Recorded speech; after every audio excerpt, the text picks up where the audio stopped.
Hello guys, आपका स्वागत है मेरे चैनल इकोनॉमिक्स गुरु में, जिसमें मैं आपके लिए लेके आऊँ chapter 2 5 year plan in India part 2। तो बिना देरी करते हुए हम बढ़ते हैं अपनी पहली स्लाइड की ओर। और इस टॉपिक में हमारा क्या क्या आएगा, कितने टाइप की इकोनॉमी है, कैसी कैसी इकोनॉमी है, ये सब पता करेंगे हम। बढ़ते हैं पहली स्लाइड की ओर। तो पहला पॉइंट और पहली स्लाइड दोनों आपके सामने आ चुके हैं। पहला पॉइंट है economic system and planning in India. Economic system कौन सा लेना है, इसकी प्लानिंग इंडिया में कैसे हुई और इसके बारे में इसकी थ्योरी पूरी पढ़ेंगे। तो पहला पॉइंट आपके सामने, planning in India was closely link to the choice of the economic system in India. Planning जो थी इंडिया में, वो लिंक किससे थी, इकोनॉमिक सिस्टम कौन सा लिया जाए इंडिया में, इससे क्लोजली लिंक थी। क्योंकि प्लानिंग से पहले ये भी पता होना जरूरी है कि इकोनॉमिक सिस्टम कौन सा है, किस मोटिव पे हमें काम करना है, इसलिए ये बहुत क्लोजली लिंक है इससे। अगला point, economic system refers to the economic order in country. कौन सा ऑर्डर चलेगा कंट्री में, इकोनॉमिक सिस्टम यही बताता है। अगला है इट इंक्लूड्स, अब जो इकोनॉमिक ऑर्डर है उसमें क्या क्या इंक्लूड है, system of production, system of resource allocation और system of distribution of goods and services in economy. तो सिस्टम ऑफ प्रोडक्शन, प्रोडक्शन कैसा होना चाहिए, प्रोडक्शन में जो रिसोर्सेज लगते हैं वो कहाँ कहाँ एलोकेट होने चाहिए, कैसे कैसे बढ़ने चाहिए, और डिस्ट्रीब्यूशन में जो है गुड्स और सर्विसेज का कैसे कैसे होना चाहिए। तो अगला पॉइंट की तरफ बढ़ते हैं हम। Broadly there are 3 type of economic system, capitalist economy, socialist economy, mixed economy, differentiated from each other on the basis of degree of freedom in the market force in the economy. तो mainly 3 type, इधर ये बताया गया है कि mainly 3 type की economy है। कौन कौन सी है, कैपिटलिस्ट मतलब पूंजीवादी, सोशलिस्ट माने सामाजिकवादी, और मिक्स्ड मतलब दोनों का मिक्स। ठीक है, तो इनके इसको डिफरेंशिएट, अगर इसे अलग अलग करेंगे तो हम किस बेस पे इन्हें अलग अलग करेंगे कि इनमें मार्केट जो फोर्स होती है, मार्केट में जो बिजनेसमैन होता है, कोई भी बंदा होता है, वो काम करता है, वो कितनी फ्रीडम से काम कर पा रहा है, उस बेस पे इनको डिफरेंशिएट करा जाता है। तो बढ़ते हैं हम अपनी अगली स्लाइड की ओर, जिसमें पहला पॉइंट है कैपिटलिस्ट इकोनॉमी। तो अगली slide, capitalist economy.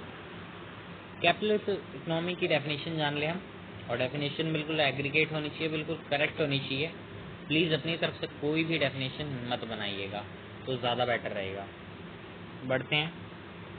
The capital system is defined as one in which mean of production are owned by individual and individual are free to take their economic decision as guided by the principle of profit maximization।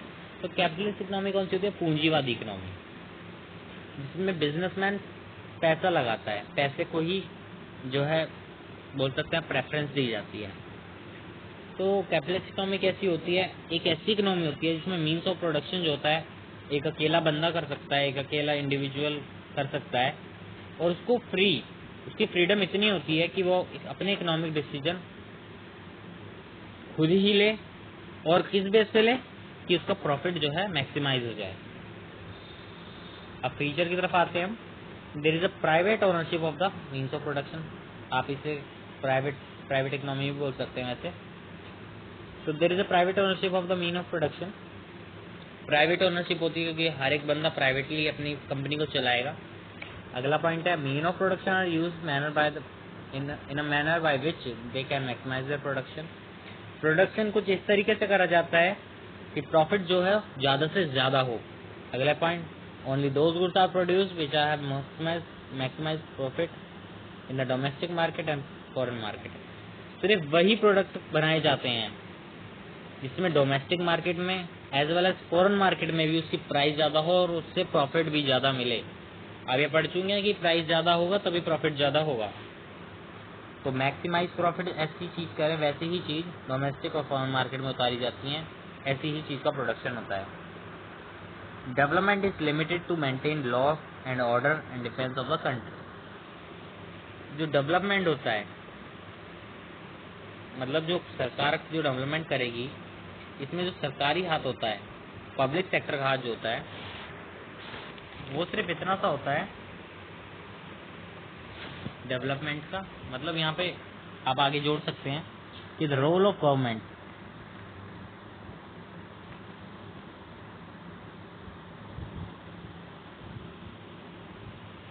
इसमें आप जोड़ सकते हैं कि the role of government is, ये development आता है दिएगा, limited to maintain law and order. आपने कई बार सुना होगा लॉ एंड ऑर्डर, है ना, तो वो असलियत में लॉ एंड ऑर्डर होता है and defence of the country. इसमें ही पब्लिक सेक्टर, आप बोल सकते हैं गवर्नमेंट सेक्टर का हाथ होता है। तो बढ़ते हैं अपनी अगली स्लाइड की ओर। तो अगला जो है मेरिट आ गए हैं। मेरिट क्या क्या होते हैं? तो by self interest profit are maximize and GDP growth is accelerated. जब प्रॉफिट ज़्यादा होगा तो इनकम ज़्यादा होगी, इनकम ज़्यादा होगी तो जीडीपी ग्रोथ अपने आप एक्सीलरेट कर जाएगी, तो सबको पता है। डिमेरिट पढ़ते हैं अब इसके। It ignores collective interest of the society, मतलब सोशल जस्टिस के बारे में, सोसाइटी के बारे में तो इधर कुछ सोचना ही नहीं होता, इग्नोर कर देता है ऐसी इकोनॉमी। और ये इग्नोर कर देता है कि हमें पुअर पीपल के लिए भी कुछ बनाना है, जिससे गरीब अफोर्ड कर सकें, ऐसी भी कोई चीज़ बनानी है। ये इस चीज़ को इग्नोर कर देते हैं इस इकोनॉमी में। इधर ग्रोथ होती है पर कैसी होती है? सोशली नहीं होती। सोशल वेलफेयर में इसका बिल्कुल भी हाथ नहीं होता, ऐसी ग्रोथ होती है, सोशल जस्टिस या बिगर होती है। तो सोशलिस्ट इकोनॉमी कैसी इकोनॉमी है? जिसमें गवर्नमेंट का कंट्रोल होता है, गवर्नमेंट ही सारी प्रोडक्शन करती है, गवर्नमेंट को फुली कंट्रोल होता है, और गवर्नमेंट क्या चाहती है कि मैक्सिमम सोशल वेलफेयर हो, सोशल वेलफेयर ज़्यादा से ज़्यादा हो। फीचर में पहला पॉइंट है there is a public ownership of mean of production. Public ownership का मतलब है गवर्नमेंट ओनरशिप। गवर्नमेंट ओनरशिप ज़्यादा होनी चाहिए, ज़्यादा होनी क्या चाहिए, ज़्यादा ही होती है। तो गवर्नमेंट ओनरशिप इसमें ज़्यादा होती है और गवर्नमेंट ही प्रोडक्शन करती है, और ऐसा प्रोडक्शन करती है कि सोशल वेलफेयर सबसे ज़्यादा हो। ऐसा मैनर में उनको होता है कि सोशल वेलफेयर सबसे ज़्यादा हो। और ओनरशिप और ऑर्डर और कंट्रोल जो है गवर्नमेंट का ही होता है प्रोडक्शन पे भी, और ये लिमिटेड नहीं रहती है लॉ एंड ऑर्डर। यहाँ पे लॉ एंड ऑर्डर गलत हो गया था, लॉ एंड अदर हो गया है, आप लॉ एंड ऑर्डर कर देना। Law and order and defence में ही लिमिटेड नहीं होता गवर्नमेंट का कंट्रोल, पूरी इकोनॉमी में कहीं भी कभी भी कुछ भी कर सकती है इधर गवर्नमेंट। आगे बढ़ते हैं हम अपनी स्लाइड की ओर, अगली स्लाइड की ओर। अब मेरिट पढ़ते हैं इसके। This type of economy give equality in distribution of income. इसमें इनकम का डिस्ट्रीब्यूशन इक्वल होता है, मतलब सभी की इनकम ज़्यादा से ज़्यादा सेम ही होगी जहाँ तक है, मतलब ज़्यादा से ज़्यादा ऐसा किया जाता है कि इनकम बराबर हो सबकी। और ग्रोथ प्रोसेस जो है बेस होता है इसका, ग्रोथ प्रोसेस का प्रिंसिपल हमने पिछली वाली में पढ़ा था कैपिटलिस्ट इकोनॉमी में। ग्रोथ प्रोसेस का प्रिंसिपल जो होता है वो प्रॉफिट मैक्सिमाइजेशन होता है, पर इसमें क्या होता है सोशल जस्टिस, सोशल वेलफेयर भी लिख सकते हैं आप। आगे डीमेरिट पढ़ते हैं इसका हम। जीडीपी ग्रोथ जो होती है बहुत स्लो होती है, किस वजह से? क्योंकि प्रोडक्शन जो है सोशल वेलफेयर इक्वालिटी ज़्यादा प्रमोट करता है। मतलब ऐसे ही बिजनेस जो खोलना चाह रहे हैं, मान लीजिए हम बिजनेस खोल रहे हैं, एक बड़ा सा बिजनेस खोल रहे हैं, अब अगर इसमें हम सिर्फ प्रॉफिट ही देखेंगे और हम प्रॉफिट मैक्सिमाइजेशन के लिए बिजनेस खोल रहे हैं तो सरकार हमें प्रमोट नहीं करेगी। अब जब प्रॉफिट मैक्सिमाइजेशन ज़्यादा नहीं होगा तो जो इकोनॉमी होगी वो एक्सेलरेट ही नहीं करेगी, ग्रोथ ही नहीं करेगी।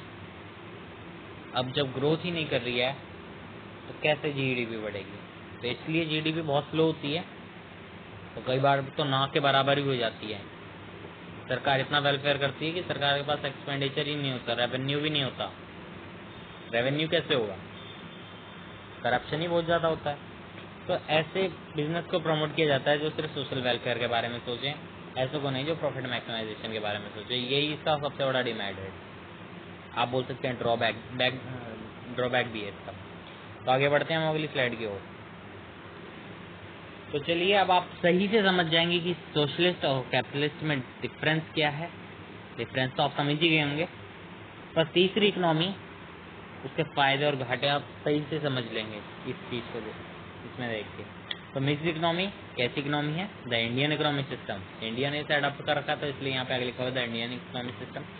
तो पढ़ते हैं इसके बारे में। The mixed economy is one which there is a private as well the public ownership of the mean of production. ऐसी इकोनॉमी जिसमें पब्लिक सेक्टर का भी रोल हो, इम्पोर्टेंट रोल हो, और प्राइवेट सेक्टर का भी बहुत इंपॉर्टेंट रोल हो। जैसे मेनली प्राइवेट सेक्टर का होता है, पर पब्लिक सेक्टर भी बहुत ज़रूरी है इन सब पे कंट्रोल करने के लिए। ठीक है, तो ऐसी मिक्स्ड इकोनॉमी होती है जिन पे दोनों का कंट्रोल होता है। फीचर पढ़ते हैं आगे। फीचर क्या है? Production decision are largely based on the principle of profit maximization but not without check and balance of social equality and justice. Production जो है पूरी तरीके से नहीं, मतलब एक बड़ा पार्ट प्रॉफिट मैक्सिमाइजेशन के लिए होता है, पर ऐसा नहीं होता कि प्रॉफिट मैक्सिमाइजेशन ही हो रहा है, सोशल जस्टिस भी होता है। सरकार चेक करती है, सरकार इन बिजनेसमैन को बोलती है कि आप कुछ ऐसा करें कि सोशल वेलफेयर भी हो थोड़ा। अगर वो ऐसा नहीं करते हैं कुछ, जैसे अब हर कंपनी तो ऐसी है नहीं कि वो सोशल वेलफेयर कर पाए, ऐसी कंडीशन नहीं है। बड़ी बड़ी कंपनियां करती हैं सोशल वेलफेयर, टाटा बिरला जैसी, पर हर कंपनी तो नहीं कर सकती, इसलिए सरकार अपनी तरफ से सोशल वेलफेयर इसमें करती है। जैसे कि बड़ी फर्टिलाइजर कंपनी है, अब ये कभी भी कॉस्ट नहीं घटाती है, पर सरकार इनको पैसा देके सब्सिडी लगा देती है। इससे सोशल वेलफेयर भी हो रहा है और प्रोडक्शन तो हो ही रहा है ना। तो अगले पॉइंट की तरफ बढ़ते हैं। Mean of production are owned by the private as well as the government.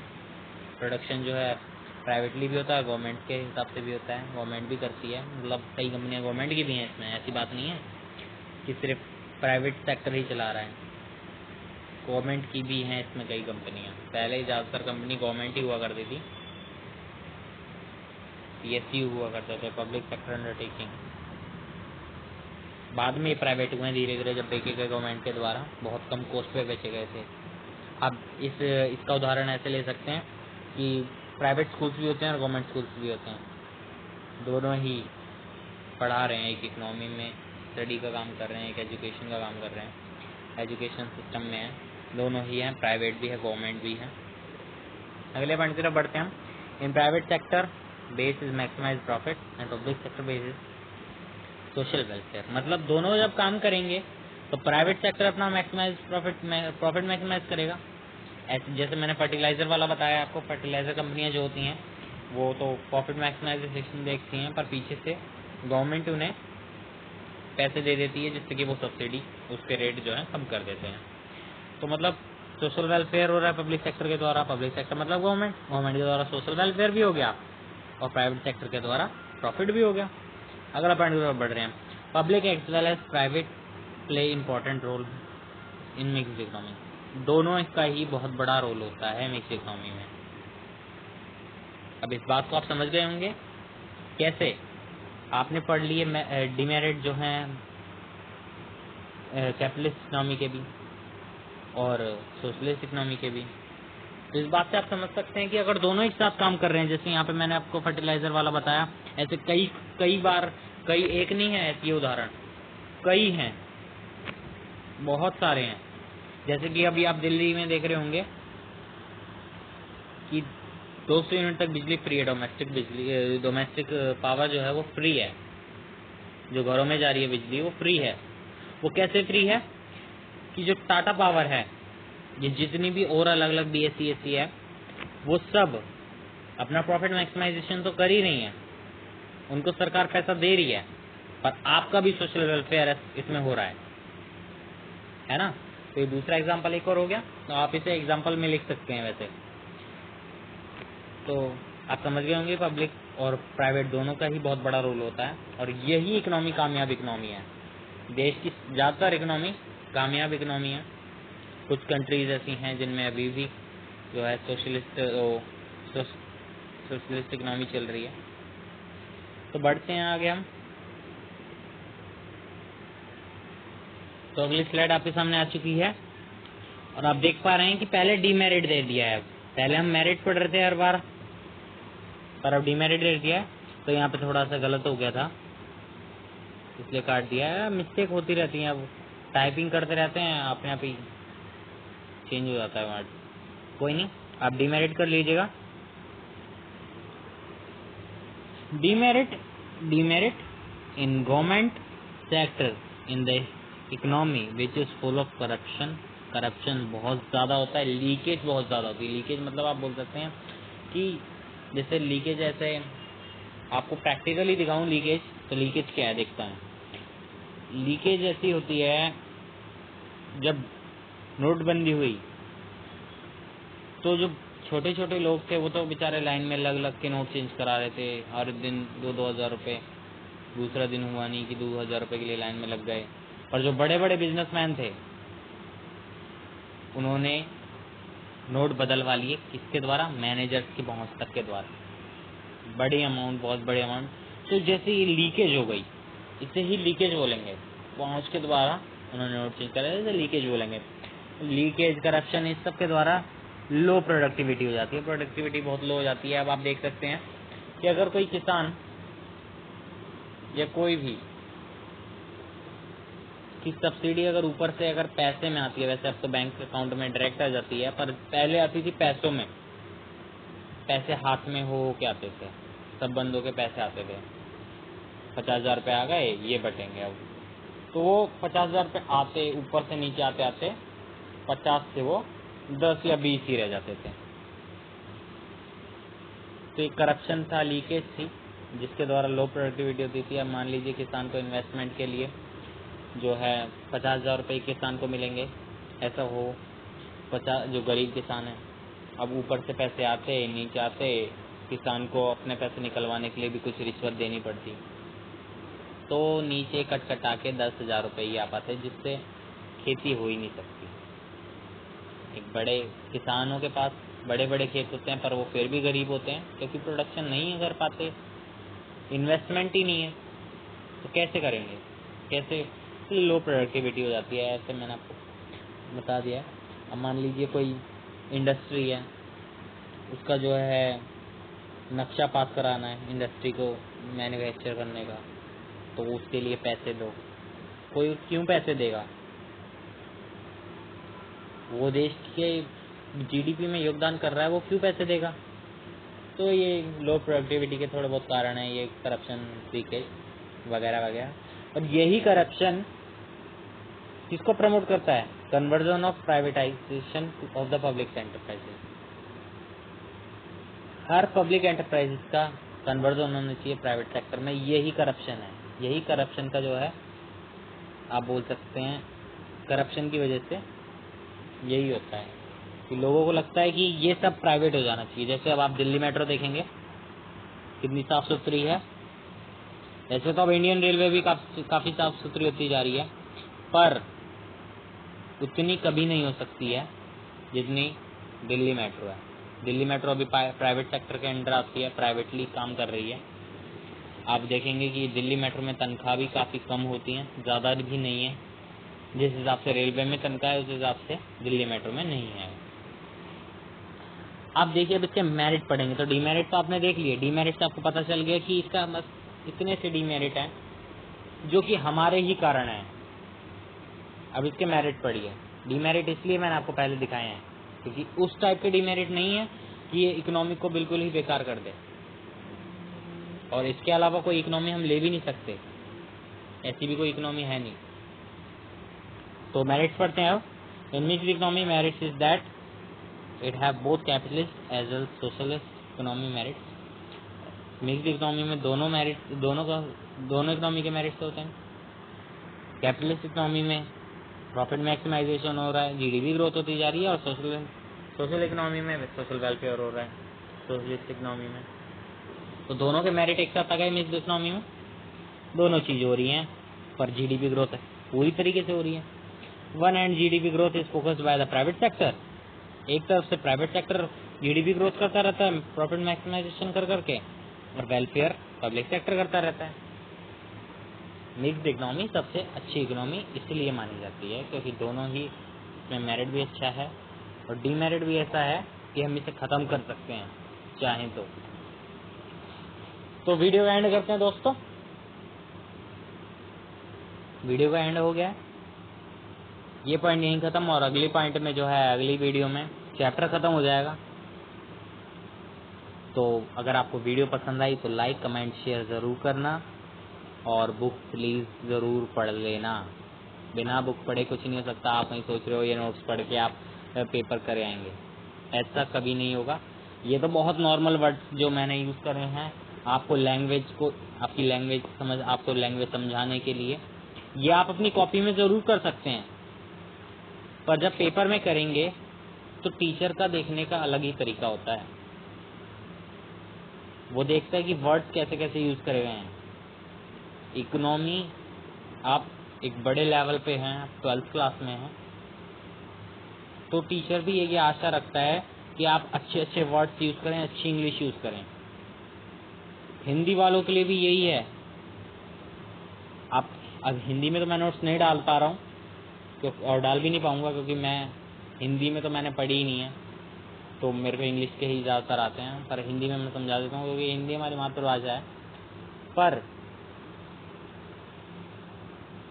आपको बता दूं कि हिंदी वालों के लिए भी यही है।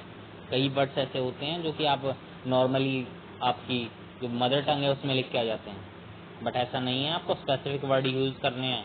इंग्लिश वालों के लिए भी यही है, तो बुक जरूर पढ़ें। इसलिए वीडियो को एंड करते हैं। थैंक यू वेरी मच, और लाइक कमेंट सब्सक्राइब शेयर जरूर कर देना प्लीज़।